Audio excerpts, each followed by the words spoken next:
आदमी ने पहले कहा मैं, अब उसने बदल लिया पहलू, लेकिन पहलू बदलने से कुछ फर्क नहीं पड़ता। अब वो कहता है तू, लेकिन तू का क्या अर्थ है अगर मैं मिट गया हो? किसको कहोगे तू? किस प्रसंग में कहोगे तू? तू का सारा अर्थ मैं में छिपा है। जब तक मैं हूं तभी तक तू में अर्थ है। जब मैं ही ना रहा तो तू कौन?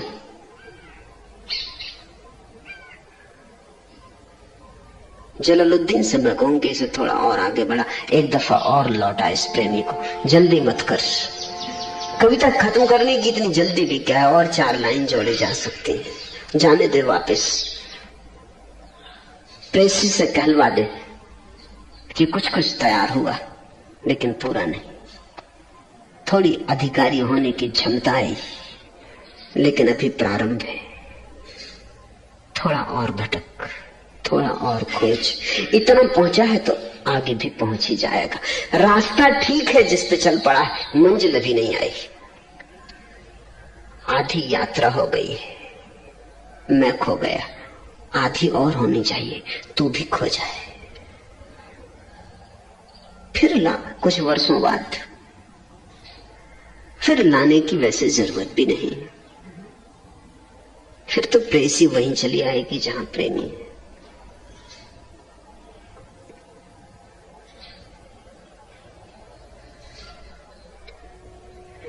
परम प्रेम तब है जब न प्रेमी रहा न प्रेसी रही, जब द्वंद्व खो गया।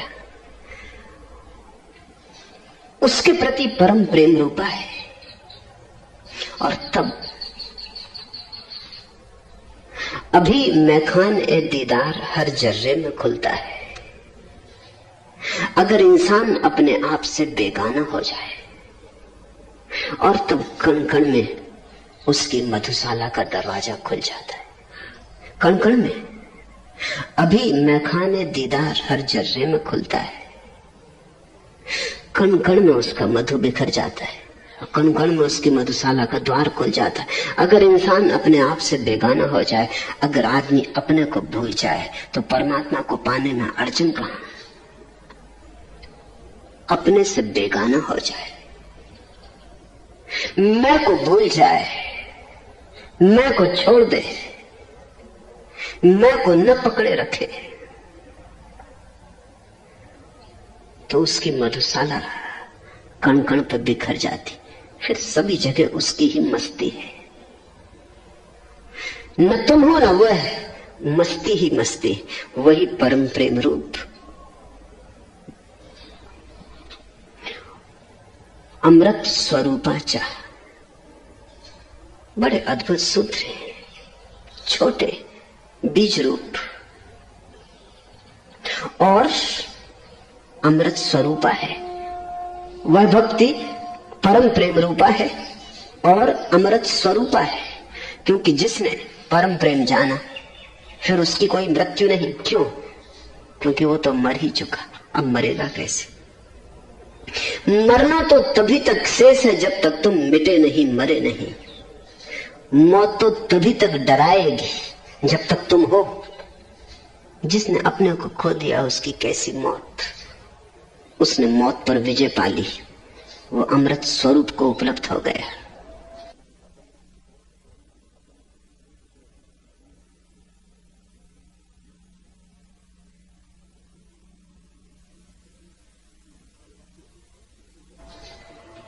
ध्यान रखना, अहंकार की ही मृत्यु होती, तुम्हारी कभी नहीं होती, कभी हुई नहीं, हो नहीं सकती।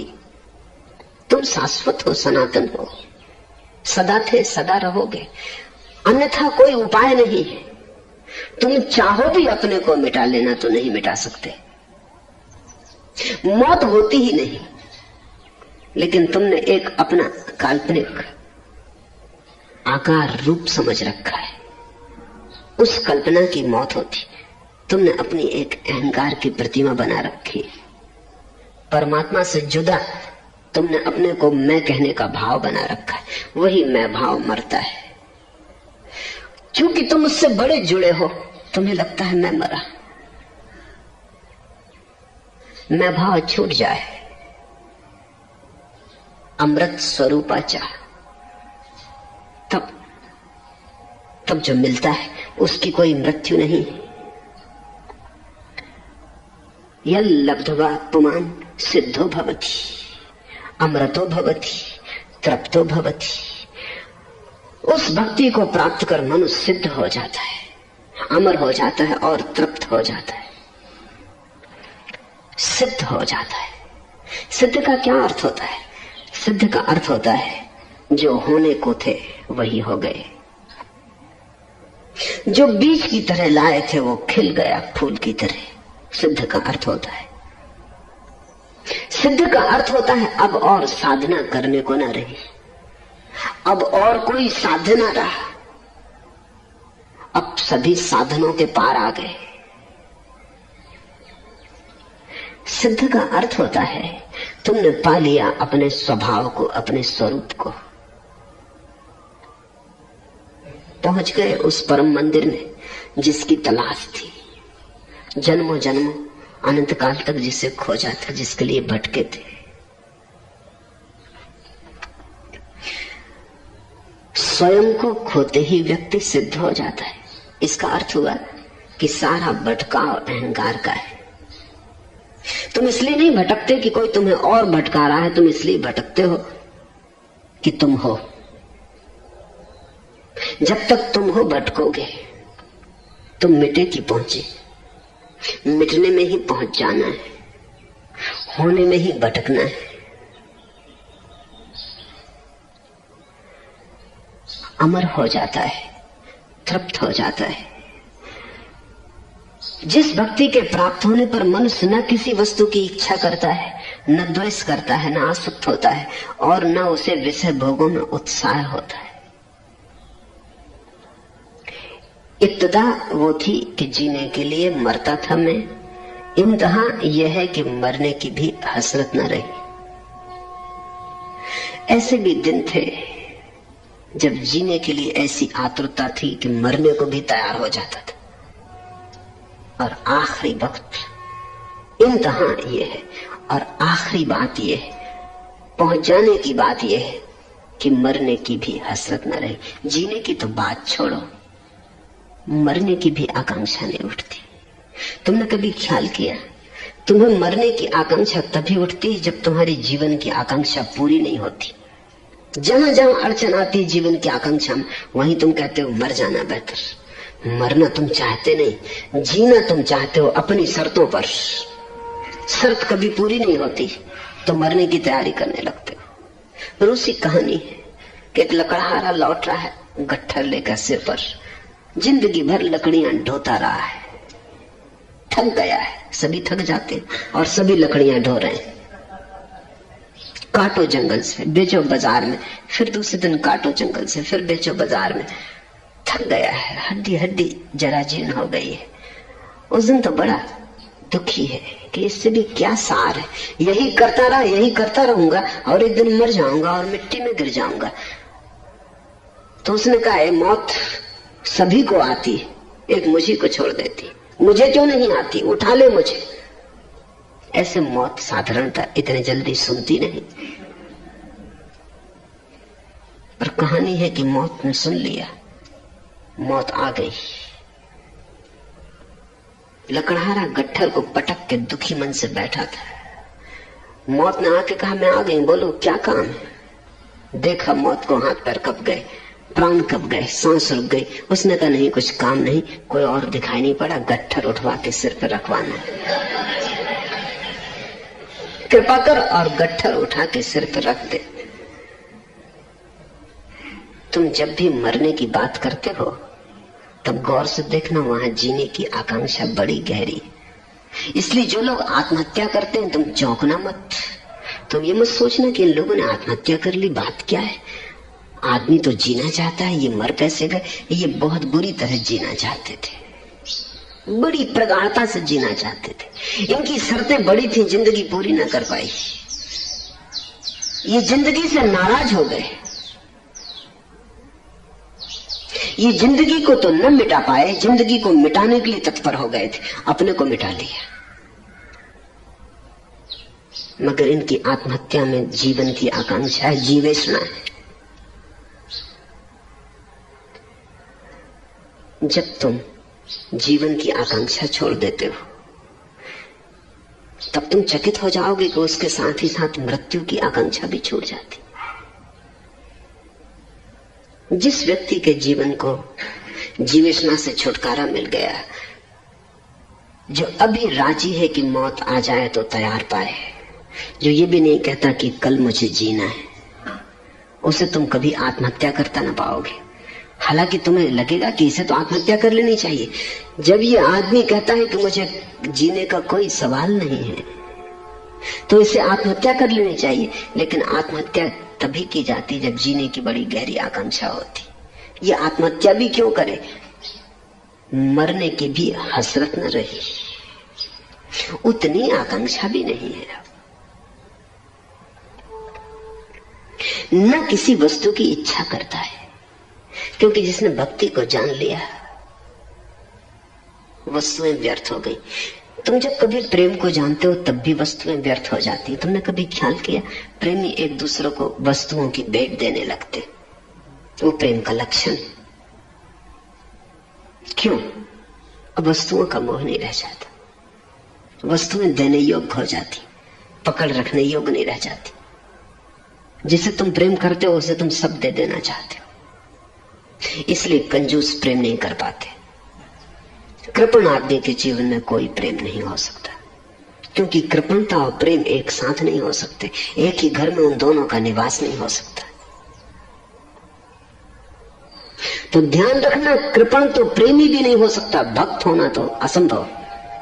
लेकिन अक्सर तुम कृपणों को भक्त पाओगे, वो भक्ति झूठी। निजाम हैदराबाद भक्त आदमी थे, लेकिन मैंने सुना है कि दुनिया के सबसे बड़े संपत्तिशाली आदमी थे। इतनी बड़ी संपत्ति और किसी के पास नहीं, लेकिन कृपण तुम ऐसा आदमी ना पाओगे। जो टोपी उनको सिंहासन पर बैठते वक्त पहनी थी, वो 40 साल उसको पहने रहे, उससे बास आती थी, वो इतनी गंदी हो गई थी। वो उसको धुलने नहीं देते थे, क्योंकि धुलने में कहीं बिगड़ ना जाए, कहीं खराब ना हो जाए। वो मरते दम उसी को पहने रहे। मेहमान सिगरेट अधजली छोड़ जाते तो एस्ट्रे से वो इकट्ठे कर लेते थे खुद पीने के लिए। ये तुम भरोसा ना करोगे। और ये आदमी भक्त था, 5 बार इबादत करता था भगवान की। ये असंभव है, ये बिल्कुल असंभव है। ये आदमी किसको धोखा दे रहा है?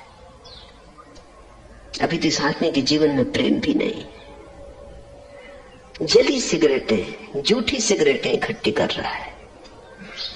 जैसे ही मेहमान जाए, जो पहला काम निजाम करते थे वो ये कि जल्दी से सिगरेट संभाल के रख लेना, फिर फुर्सत से पिएंगे। जहां भी तुम कृपण को पाओ वहां तुम समझ लेना कि अगर वो भगवान की बातें कर रहा हो, प्रेम और भक्ति की बातें कर रहा हो, तो किसी गहरे घाव को छिपाने की तरकीबें। कृपण कभी भक्त नहीं हो सकता, कृपण प्रेमी ही नहीं हो पाता। वो पहली ही सीढ़ी नहीं चढ़ता, दूसरी पर तो पहुंचेगा कैसे? जब तुम प्रेम करते हो तत्क्षण तुम्हारी पकड़ वस्तुओं से उठ जाती। तुम भेंट कर सकते हो, दान दे सकते हो, और देखे तुम प्रसन्न होते हो, उदास नहीं। और जो तुमसे ले लेता है तुम उसके अनुग्रहित होते हो कि उसने हल्का किया। तुम ऐसा नहीं सोचते कि वो तुम्हारा अनुग्रहित होए, क्योंकि अगर उतना भी रह गया तो सौदा हुआ, फिर तुम कृपण। हिंदुस्तान में रिवाज है, ब्राह्मण घर आए तो पहले उसे भेंट दो, दान दो, फिर दक्षिणा भी दो। दक्षिणा का मतलब होता है धन्यवाद कि तुमने भेंट स्वीकार की। दक्षिणा बड़ा अद्भुत शब्द है। पहले दान दो, और चूंकि ब्राह्मण ने स्वीकार किया, इंकार भी कर सकता था, फिर दक्षिणा दो कि धन्यभाग कि तुमने स्वीकार किया। तुम इंकार करते थे तो मेरा प्रेम अधूरा वापस लौट आता। तुमने द्वार दिया, इसलिए प्रेमी अनुग्रहित होता है देकर, भक्त सब लुटा के अनुग्रहित होता है। किसी वस्तु की इच्छा नहीं करता है, न द्वेष करता है, क्योंकि जब इच्छा ही न रही तो द्वेष कहां। द्वेष तो इच्छा की छाया है। जब तक तुम इच्छा करते हो तब तक द्वेष भी करोगे, क्योंकि जो वस्तु तुम चाहते हो अगर किसी और के कब्जे में है तो तुम क्या करोगे? तुम द्वेष करोगे, तुम ईर्ष्या करोगे, तुम जलोगे। न आसक्त होता है, क्योंकि जब इच्छा ही न रही। समझ लो इसको ठीक से, जिसके जीवन में वस्तुओं की इच्छा है उसका अर्थ है कि उसने प्रेम को नहीं जाना। पहली बात, वो चूक गया। वस्तुएं तो पड़ी रह जाएंगी, प्रेम साथ जाता है, थोड़ा जाता। भक्ति होती तो पूरा जाता, उतना जाता जितना प्रेम था। जितना खालिश सोना था साथ चला जाता, शेष विजाती पड़ा रह जाता। अगर तुम प्रेम तक नहीं पहुंच पाए तो उसका अर्थ केवल इतना है, तुम जो भी इकट्ठा कर रहे हो वो सब मौत छीन लेगी। इसलिए कृपण मौत से डरता है, जीता नहीं और मौत से डरता है। जीने की तैयारी करता है, जीता कभी नहीं, क्योंकि जीने में तो खर्च, जीने में तो प्रेम लाना पड़ेगा, जीने में तो व्यक्तित्व प्रवेश कर जाएंगे, वस्तुओं की दुनिया समाप्त हो जाएगी। ना वो सिर्फ जीने की तैयारी करता है, मकान बनाता है जिसमें कभी रहेगा, धन इकट्ठा करता है जिसको कभी भोगेगा, शादी करता है पत्नी जिससे कभी प्रेम करेगा फुर्सत से, बच्चे पैदा करता है कि कभी जब समय होगा, सुविधा होगी, तब इन पर आशीर्वाद बरसा देंगे। मगर वो दिन कभी आता नहीं, वो तैयारी ही करता है। एक दिन मौत उसे उठा लेती और जो भी उसने इकट्ठा किया था वो सब पड़ा रह जाता है। इसका भय सताता है, इसलिए कृपण डरता रहता है और डर के कारण और भी कृपण होता जाता है। मौत के खिलाफ इंतजाम करता है। मौत के खिलाफ एक ही इंतजाम है और वो है प्रेम। मौत के खिलाफ दूसरा कोई इंतजाम नहीं, कोई सुरक्षा नहीं, कोई बीमा कंपनी मौत के खिलाफ सुरक्षा नहीं दे सकती, सिर्फ प्रेम। क्योंकि प्रेम के क्षण में तुम वस्तुओं के ऊपर उठते हो और व्यक्तित्व दृष्टि में आता है। व्यक्तियों का संसार शुरू होता है, वस्तुओं का समाप्त होता है। तब वस्तुएं साधन रूप हो जाती। तुम प्रेम के लिए उनका उपयोग करते हो, लेकिन वे तुम्हारा उपयोग नहीं कर पाती। जब तुम वस्तुओं की इच्छा करते हो तो जो वस्तुएं तुम्हारे पास है उनमें तुम्हारी आसक्ति होती, कोई छीन न ले। और जो तुम्हारे पास नहीं है, दूसरों के पास है, उनसे तुम्हारा द्वेष होता है, क्योंकि उनके पास है और तुम्हारे पास नहीं। इच्छा के दो पहलू बन जाते हैं। फिर अपने पास जो है उसे पकड़ो और दूसरे के पास जो है उसे छीनो। तब सारा जीवन एक छीना झपट, एक आपाधापी, एक दौड़ धूप हो जाती। हाथ कुछ भी नहीं लगता, मरते वक्त हाथ खाली होते। न आसक्त होता है, न उसे विषय भोगों में उत्साह होता है। ये बहुत समझ लेने जैसा है। विषय भोगों में तुम्हें उत्साह तभी तक है जब तक तुम्हें परम भोग का स्वाद नहीं मिला।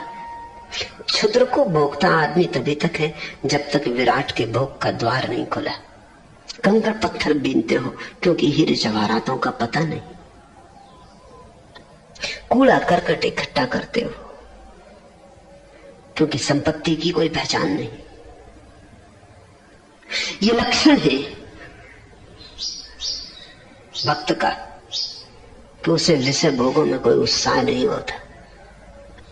कामी को सिर्फ विषय भोग में उत्साह होता है और कोई उत्साह नहीं होता। प्रेमी को विषय भोग में उत्साह नहीं होता है, किन्हीं और चीजों में उत्साह होता है। अगर उनके सहारे काम भी चले तो ठीक। जैसे समझो अगर तुम किसी व्यक्ति के प्रेम में हो तो तुम चाहोगे कि दोनों बैठ के कभी शांत